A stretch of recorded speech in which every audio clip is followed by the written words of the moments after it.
Nice Côte d'Azur by UTMB, c'est une évidence parce que c'est un terrain de jeu formidable pour les trailers.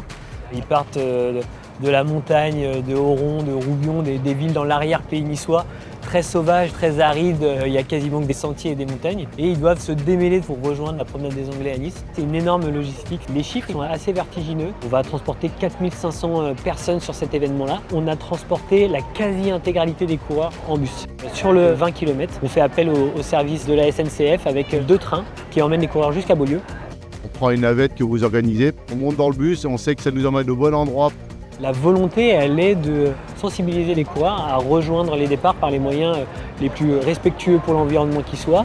On veut s'engager auprès des villes qui nous accueillent, à ne pas venir engorger les centres-villes avec des coureurs qui viendraient en véhicule individuel.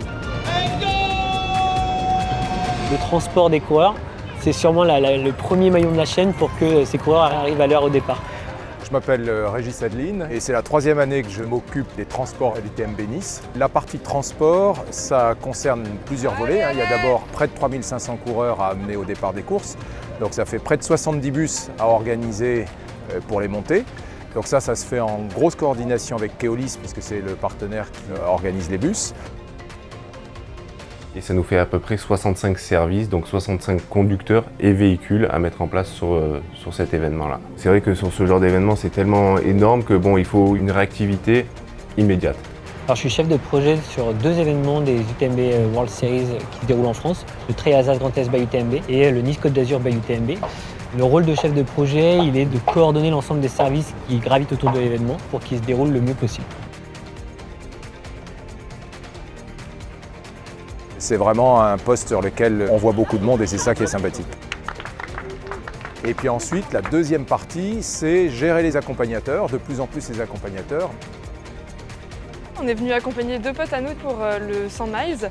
On avait étudié le parcours avant, on s'était rendu compte que c'était vraiment compliqué de les suivre par nous-mêmes. Donc on a découvert que l'organisation avait mis en place des navettes. C'est assez pratique. Il y a un système de navettes qui arrive à heure fixe et donc nous, on a juste à prendre la première navette qui arrive quand on a fini d'encourager les coureurs qui sont passés. 17 bus qui, pendant la journée, font des va-et-vient entre les différents postes pour amener les accompagnateurs et récupérer les abandons.